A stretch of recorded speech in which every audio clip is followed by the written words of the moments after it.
trastornos de ansiedad. También Carolina previamente en la charla les anticipó y habló sobre los diagnósticos, sobre cómo lo podemos pensar, cuáles son los síntomas más importantes de cada cuadro. Mencionó el trastorno de ansiedad generalizada, que también menciono entre paréntesis el trastorno de ansiedad de separación, que se supone que en los niños se da de esa manera y luego en los adultos evoluciona al TAG, al trastorno de ansiedad generalizada. El pánico, las fobias, el trastorno de estrés postraumático, trastornos de ansiedad social y el trastorno obsesivo compulsivo, el famoso TOC, lo puse en otro color porque hoy por hoy no figura dentro de los trastornos de ansiedad, sino que por sus características tiene particularidades muy propias que no comparte con el resto de los trastornos de ansiedad. Hoy por hoy en el manual, en el diagnóstico de enfermedades mentales, en el DSM, aparece en un apartado, no está dentro de los trastornos de ansiedad, por eso lo coloco un poco aparte, digamos. Los fármacos más utilizados para los trastornos de ansiedad, nuevamente aparecen los ansiolíticos, que ya los mencionamos previamente, aparecen los antidepresivos y aparecen los antipsicóticos.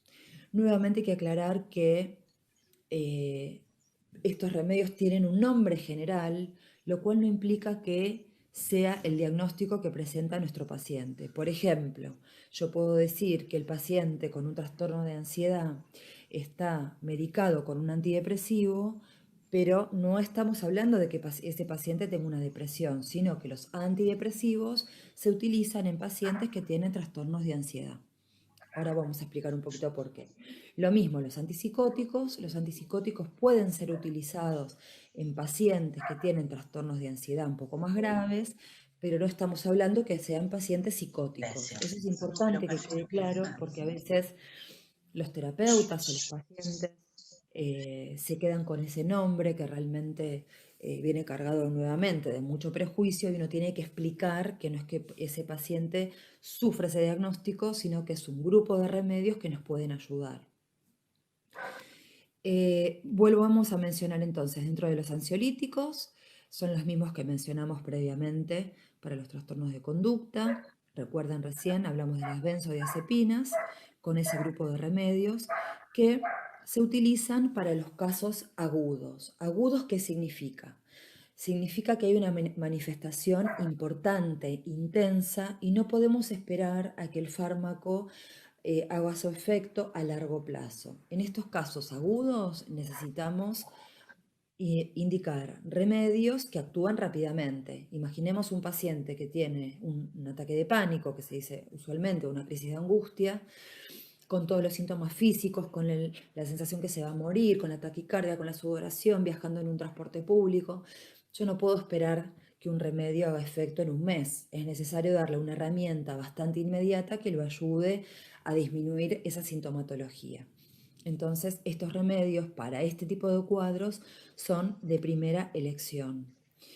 Eh, por supuesto, nuevamente, hablando de los efectos adversos, tenemos que hablar con los pacientes sobre la dependencia, que esto es algo que yo quiero hacer, detenerme especialmente. La dependencia significa que con el correr del tiempo el efecto de estos remedios va a ser menor. Entonces yo no puedo tener un paciente tratado con clonazepam durante 20 años, durante 10 años, durante 2 años. Son remedios que se utilizan pensados en el contexto de un tratamiento, con una fecha de inicio, pensando en un final, que pueden ser 3 meses, 4 meses, 5 meses. Digamos, tiene que ser un lapso de tiempo absolutamente controlado y monitorizado. Son pacientes que, con el correr del tiempo, si no tienen monitoreo, se hacen dependientes de esta medicación y cada vez necesitan más dosis para obtener el mismo efecto que el inicio.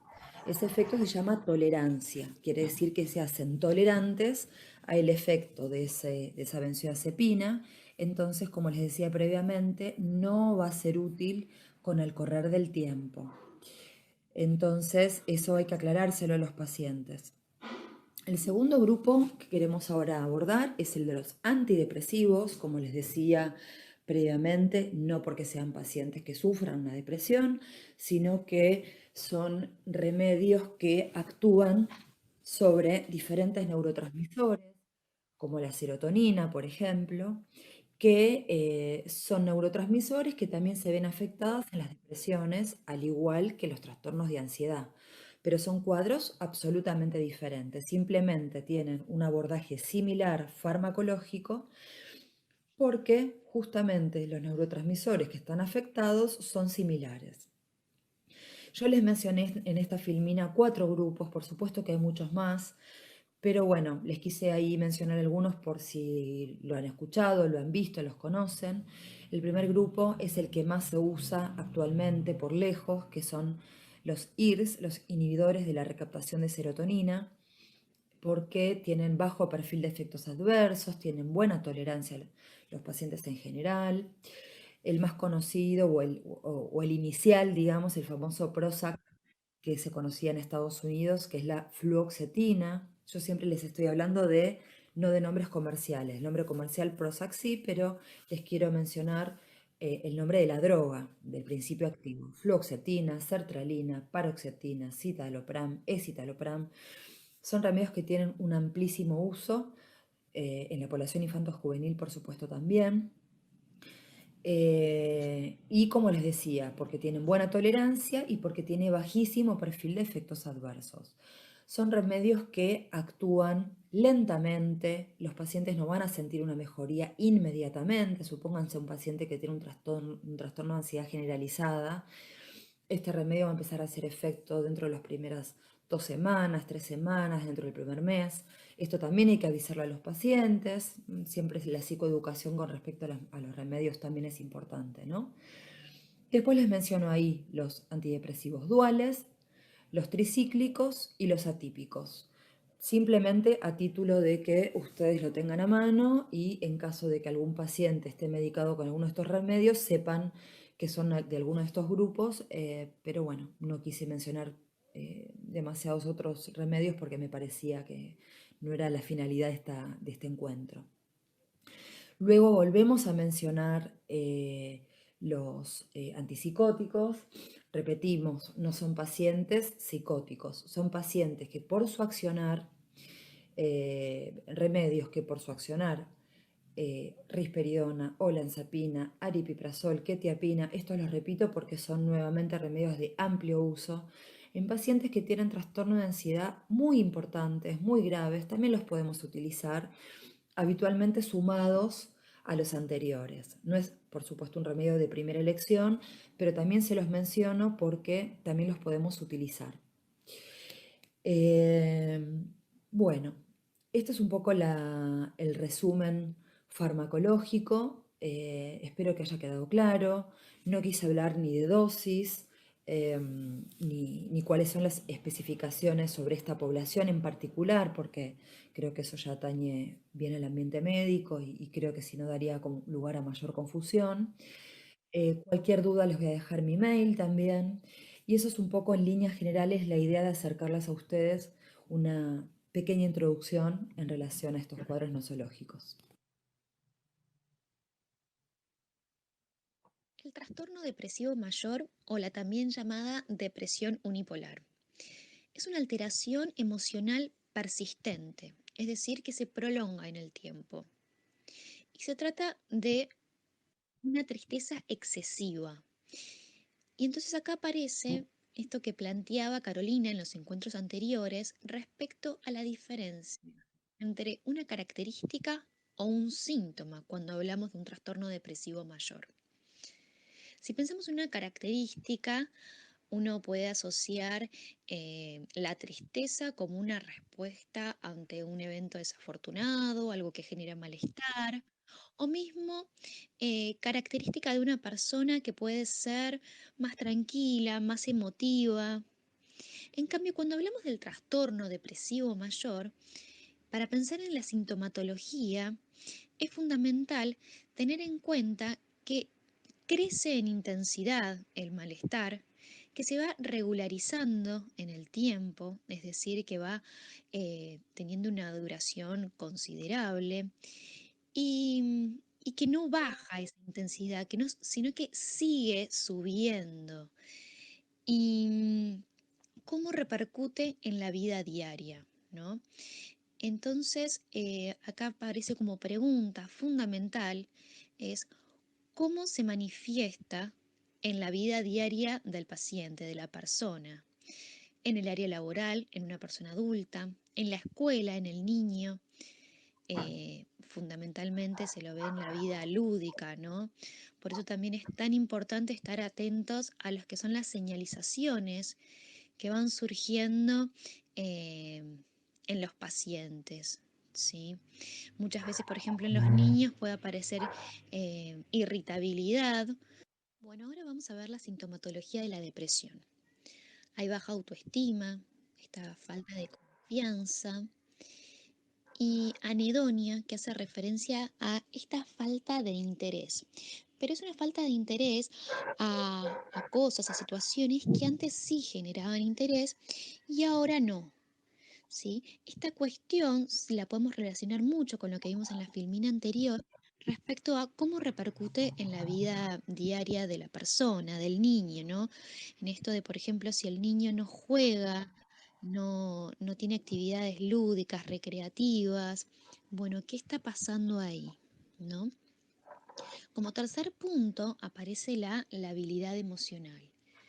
Aparece cierta dificultad en la capacidad para emocionarse, para implicarse emocionalmente, para, quizá en casos más severos, una cierta dificultad para reprimir, ¿no? Es como que lo emocional o la expresión emocional de cierta forma está como interferida, ¿sí? Entonces, ahí como cuarto punto figura la fatiga, como el enlentecimiento, como este cansancio excesivo, ¿no?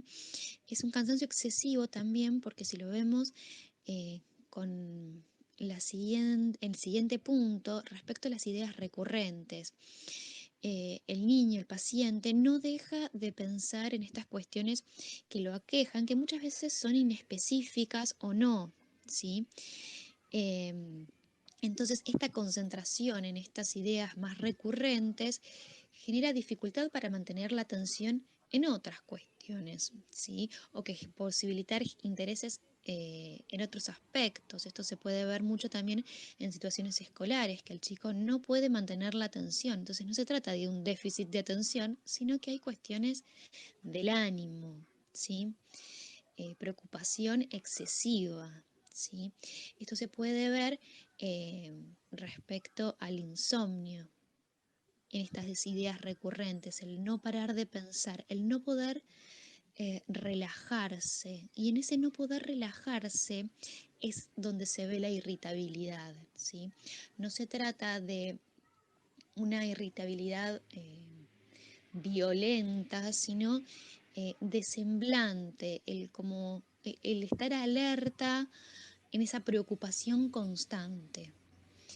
Y en esa preocupación constante se pierde, se va perdiendo de a poco ese lazo con otros aspectos de la vida. Por eso, como decíamos, afecta la vida diaria en lo que es el ámbito escolar, laboral, y es importante detectar esas cuestiones para intervenir. Hay que estar muy atentos también a lo que son estos síntomas corporales, este malestar que se siente y las conductas de riesgo que pueden llevar la depresión. Y en estas ideas recurrentes empieza a aparecer la idea de la inutilidad, el no servir para nada, que de a poco se empiezan a relacionar con las ideas de muerte, de suicidio, el no encontrar sentidos. Ahora vamos a hablar sobre las causas de la depresión. La verdad es que no es un tema que se pueda aislar, especificar de forma puntual, sino que se trata de causas biopsicosociales, ¿sí? Es un entramado complejo que trata sobre diferentes factores de vulnerabilidad que afectan a la persona, al niño, al paciente, que terminan desarrollando un trastorno depresivo, ¿sí? Estas cuestiones que podemos asociar tienen que ver con dificultades económicas, situaciones de pobreza, de marginación, aislamiento social, el perder el lazo con otras personas, el maltrato también, esto de recibir modos de relación con otras personas de tipo violentas generan una gran predisposición a lo que es la depresión. También la pérdida de un ser querido, el no poder relaborar o develar esa pérdida. Em, las enfermedades, muchas veces pasa con las enfermedades crónicas, esta relación em, con la posibilidad de muerte, pero al mismo tiempo inespecífica, genera mucho malestar, o mismo también enfermedades o intervenciones quirúrgicas eh, que se podría decir más traumáticas o de otra envergadura también se traman por la misma línea, ¿no? Y otro punto interesante que sitúo acá tiene que ver con la predisposición familiar. Acá hablamos de cierto patrón de relación, de conducta, que tiene que ver con lo adquirido, lo aprendido en estos modos de relación, em, que tiene que ver más con las rutinas, ¿no? Cierto patrón depresivo que se sostiene. ¿Sí? Entonces, en estas distintas puntualizaciones que voy haciendo, aparece la pregunta en estas vulnerabilidades, ¿no? ¿Cómo empezar a armar o preguntarse por el interés por la vida, ¿no? ¿Cómo, con lo que veíamos en la filmina anterior respecto a la anedonia, esta falta de interés, bueno, cómo empezar a interesarse? ¿Cómo restablecer los intereses? Que es un tema muy complejo. Bueno, si bien respecto a lo que es los estudios de laboratorio, eh, no hay ningún estudio específico que indique una depresión, pero sí se puede ver en, por ejemplo, estudios de laboratorio, cierto desequilibrio químico. En los neurotransmisores bajan los niveles de serotonina. Y esto es un punto muy importante, ya que no hablamos solo de, bueno, interesarse por la vida, vivir de una manera alegre y feliz. No, bueno, ¿qué puntos en lo que es el funcionamiento del cuerpo y de la salud tienen que ver, ¿no? Cuando bajan estos niveles de serotonina, tiene que ver con la actividad motora, la percepción, las funciones cognitivas empiezan a deteriorarse. Y eso es lo que podíamos ver también en esta falta de atención, de concentración, también de cierta organización, ¿sí? Que es lo que vemos que en cómo se repercute en la vida diaria. Y también en lo que es la regulación de los estados de ánimo, como lo que veíamos respecto a la labilidad emocional, esta dificultad para implicarse emocionalmente o mismo para poder repetir u organizar, reprimir u organizar las emociones. Después, como último punto, también se puede ver en las resonancias magnéticas en pacientes depresivos. El cerebro evidencia una disminución en el tamaño cerebral en lo que es el área del hipocampo, de la amígdala, eh, del tálamo, toda una área en general asociada a lo que es la memoria, las emociones, la regulación, y es un punto fundamental cuando abordamos la salud. Ahora, como último punto, vamos a enfocarnos en lo que es el abordaje terapéutico del trastorno depresivo. Y son dos enfoques fundamentales y no es uno sin el otro. Se trabaja también desde un trabajo interdisciplinario, colaborativo, y principalmente tiene que haber un abordaje psicológico como este espacio para el trabajo emocional, ¿sí? En ordenar todos estos pensamientos que van surgiendo, y también el abordaje psiquiátrico. Es fundamental el acompañamiento farmacológico para posibilitar cierta regulación en el paciente. Lo veíamos también respecto a estas conductas de riesgo que suelen tener, esta imposibilidad de salir de esos pensamientos y como veíamos, el ar también químicamente lo asociado a las emociones. El trastorno bipolar, también conocido como enfermedad maníaco-depresiva, se caracteriza por producir cambios inusuales en el humor, en la energía, en los niveles de actividad y la capacidad que tiene el sujeto para llevar a cabo las tareas cotidianas. Los síntomas en el trastorno bipolar son altibajos en el humor, pero de manera muy exagerada. Son excesivos en comparación a lo esperable, ¿no? Todos transitamos en diferentes momentos de nuestra vida altibajos emocionales, solo que en esto, en el trastorno bipolar, las características son exacerbadas. Esta patología causa cambios drásticos en el humor, oscila en la depresión, de la desesperanza, a momentos de euforia, casi sin control. ¿Cuáles son las causas del trastorno bipolar? En este punto no hay una definición, los científicos continúan trabajando y estudiando al respecto y si bien algunos lo hacen desde la investigación de los factores genéticos, otros lo hacen a través de pruebas de resonancia magnética, lo que todos concuerdan es que no es una sola causa la que influye o la que lo genera, sino que es una pluricausalidad y que actúan juntos varios factores para que se produzca la patología o se aumente el riesgo. A modo de, digamos, de nombrarlos sin ninguna especificidad, uno de los estudios, ¿sí?, que se realizó al momento en cuanto a los factores genéticos, es que el trastorno bipolar tiende a darse en un porcentaje más alto en determinadas familias.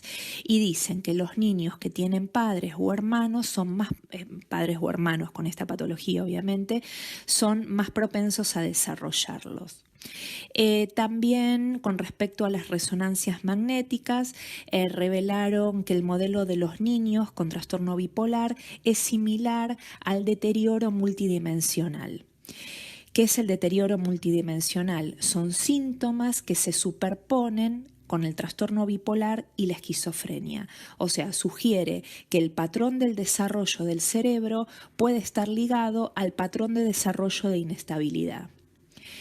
Y también con respecto a las resonancias magnéticas, el estudio de la corteza prefrontal, que tiende a ser más pequeño en los adultos con trastorno bipolar y no funciona del mismo modo. La corteza prefrontal está involucrada, como sabemos, en las funciones ejecutivas, como por ejemplo resolver, tomar decisiones. Dicha estructura y conexiones en el cerebro maduro tienen lugar, en la adolescencia, ¿sí? Esto es lo que utilizan para explicar por qué en gran cantidad de los casos esta patología se desencadena en este momento evolutivo. Las personas con trastorno bipolar experimentan estados emocionales inusualmente intensos que se producen en periodos de tiempo y se denominan episodios de estado de ánimo, ¿sí? ¿Por qué se denomina trastorno bipolar? Porque son dos polos, ¿sí? No es como la depresión, que es unipolar. Estos dos polos justamente son drásticos los cambios que manifiestan. Hay un episodio depresivo con un estado de tristeza y desesperación, y hay un episodio maníaco con estados de excesiva alegría, excesivo sobresalto, excesivas explosiones del humor y también irritabilidad. Vamos a nominar algunos síntomas en ambos episodios. Los síntomas en los episodios maníacos, las personas se sienten muy alegres y animadas, se sienten muy alteradas y ansiosas, hablan muy, muy rápido, de muchas cosas a la vez y diferente, tal que se hace muy difícil entender, seguir ese discurso. Se encuentran irritables, hipersensibles, tienen problemas para relajarse, sufren de insomnio, hacen cosas muy arriesgadas, gastan mucho dinero, sexo sin cuidado, situaciones que los ponen en riesgos severos. En cambio, los síntomas en el episodio depresivo son largos periodos de sentirse tristes, desesperados y desesperanzados, pérdida del interés en actividades que antes eran de interés, cambios en el comportamiento, hay un cansancio severo y gran apatía, hay problemas serios para concentrarse, para recordar y sobre todo para tomar decisiones. En algunos casos se los puede notar inquietos e irritables, pero no desde esta cuestión del movimiento, sino en semblante, ¿no? Hay cambios en los hábitos de alimentación y del sueño y hay mucha ideación de la muerte y del suicidio. ¿Sí? Si tenemos en cuenta que las personas con estados depresivos no son tan propensas a llevar al acto situaciones, podemos pensar que si las ideas de muerte y de suicidio se empiezan a elucubrar en el periodo depresivo, bueno, en el periodo de los episodios maníacos es donde se llevan a cabo. El trastorno bipolar puede estar presente también con cambios menos extremos. Por ejemplo, se experimenta la hipomanía, en donde la persona se siente muy bien, pero quienes están alrededor comienzan a notar cambios, comienzan a notar excesos, modificaciones abruptas del humor. Y es importante que en este momento que se empiezan a notar estas situaciones, se lleve a un tratamiento adecuado. ¿Por qué? Porque se puede desarrollar manía o depresión. A veces durante los periodos de manía o depresión también se pueden desarrollar síntomas psicóticos. Cuando hablamos de esto, hablamos específicamente de fenomenología básica, hablamos de delirios y alucinaciones, ¿sí? Es posible que la persona, digamos, en los periodos, doy un ejemplo, ¿no? En los momentos de manía se sienta que es famoso, que tiene dinero, entonces gaste muchísimo más de la cuenta y bueno, y ponga en rojo todas, no solamente sus tarjetas de crédito, sino también sus bienes. Por el contrario, en los episodios maníacos puede creer que está arruinado, que no sirve para nada y hasta que comete delitos y necesita sanciones o reprimendas duras y fuertes. Por supuesto, acá vemos esta combinación de la cual hablaba antes, ¿no? Que ya aparecen con síntomas psicóticos. Y acá es muy difícil el diagnóstico, porque muchas veces, como los síntomas están combinados, aparece una cuestión diagnóstica mal dada y se los diagnostica con esquizofrenia. Bueno, a partir de que se empiezan a trabajar sobre la sintomatología básica, empieza a, digamos, a irse despuntando el diagnóstico. Con respecto a la terapéutica, en el trastorno bipolar es al igual que en otras situaciones de las que hablamos en las charlas anteriores, es importante tener un espacio cooperativo, un espacio interdisciplinario. Por supuesto que en este caso la figura del psiquiatra y la contención farmacológica es fundamental. Hablamos de situaciones de riesgo severas, por lo tanto, bueno, es fundamental la contención farmacológica. Pero como pudimos ver a lo largo de todas las charlas, hay opciones terapéuticas variadas, diversas, que pueden favorecer notablemente la calidad de vida de cada uno de los sujetos que porta un diagnóstico.